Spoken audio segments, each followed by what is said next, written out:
नमस्कार दोस्तों, स्वागत है आपका साइट फॉर वर्ल्ड के ऑफिशियल लर्निंग प्लेटफॉर्म पर, जहां स्टूडेंट्स और जॉब सीकर्स के लिए करियर, टेक्नोलॉजी और प्लेसमेंट से जुड़ी इंडस्ट्री ओरिएंटेड और प्रैक्टिकल नॉलेज दी जाती है। अगर आप अपनी स्किल्स को नेक्स्ट लेवल तक ले जाना चाहते हैं तो आप बिल्कुल सही जगह पर आए हो। चलिए शुरू करते हैं आज का इम्पोर्टेंट सेशन। नमस्ते स्टूडेंट्स, आज हम एक बहुत ही जरूरी और प्रैक्टिकल टॉपिक पे बात करेंगे।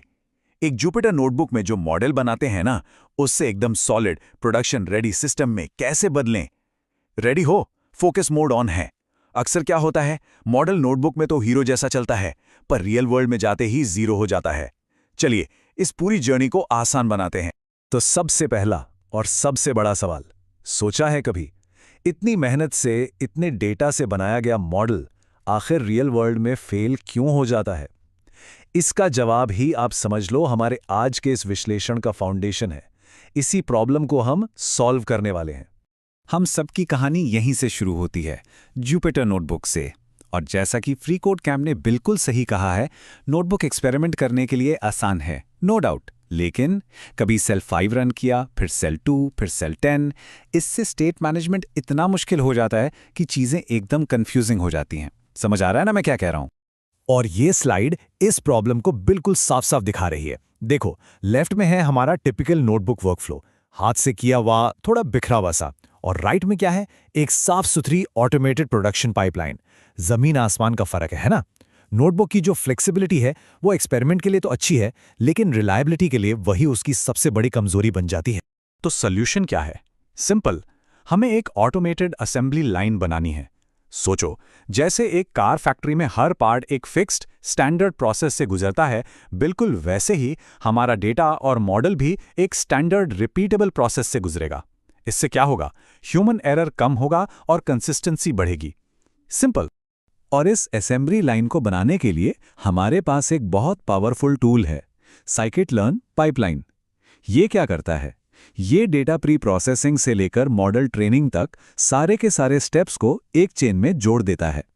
मतलब हर डेटा पॉइंट बिल्कुल सेम प्रोसेस से गुजरेगा। नो कंफ्यूजन, नो मिस्टेक्स, एकदम कंसिस्टेंट रिजल्ट्स। क्लियर है? अब रियल वर्ल्ड डेटा इतना सिंपल नहीं होता। उसमें अलग अलग तरह के कॉलम्स होते हैं, कुछ न्यूमेरिकल, कुछ कैटेगोरिकल। तो क्या करें? यहां काम आता है कॉलम ट्रांसफॉर्मर। ये हमें अलाउ करता है कि हम न्यूमेरिकल कॉलम्स पर अलग ऑपरेशन करें, जैसे स्केलिंग, और कैटेगोरिकल कॉलम्स पर अलग, जैसे वन हॉट इनकोडिंग, और फिर उन सबको कंबाइन कर दें। ये बहुत बहुत पावरफुल चीज़ है। चलो एक सिंपल सा एग्जाम्पल देखते हैं। स्टेप 1, हम मिसिंग वैल्यूज को इंप्यूट करते हैं, यानी उन्हें एक वैल्यू से भर देते हैं।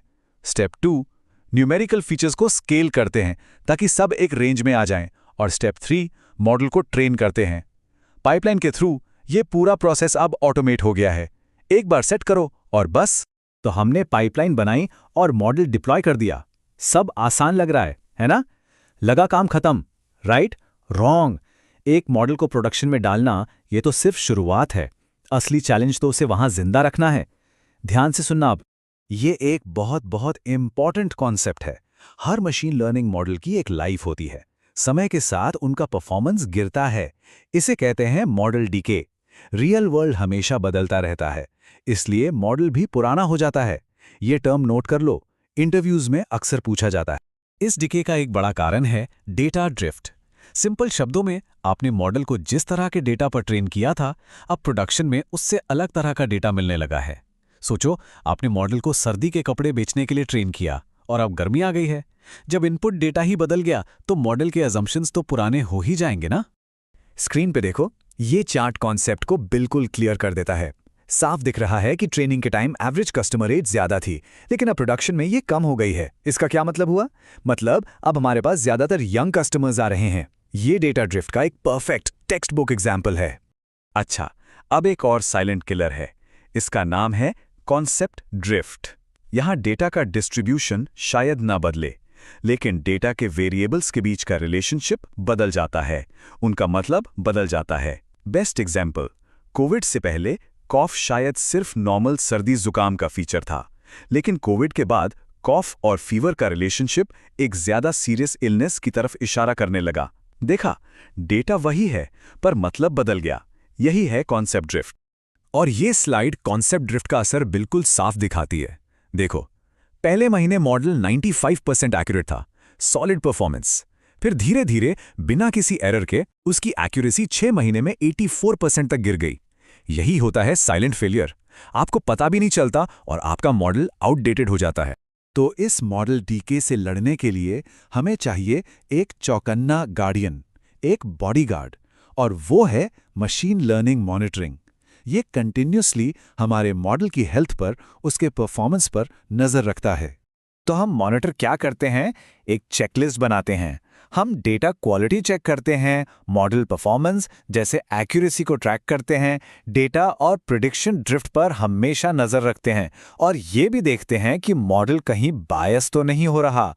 ये की एरियाज हैं जिन पर ध्यान देना ज़रूरी है। ओके, अभी तक हमने टूल्स और टैक्टिक्स की बात की। चलो अब थोड़ा जूम आउट करते हैं और गूगल की इंजीनियरिंग बेस्ट प्रैक्टिसेस से 3 गोल्डन रूल सीखते हैं। ये रूल्स हर प्रोडक्शन सिस्टम के लिए आप समझ लो एकदम गीता ज्ञान है। पहला नियम, अपना पहला मॉडल बिल्कुल सिंपल रखो, लेकिन उसके नीचे का इंफ्रास्ट्रक्चर यानी पाइपलाइन एकदम सॉलिड बनाओ। फाउंडेशन मजबूत होनी चाहिए। एक सिंपल मॉडल जो रिलायबल सिस्टम में चल रहा है, वो उस फैंसी मॉडल से कहीं बेहतर है जो एक टूटे-फूटे सिस्टम में है।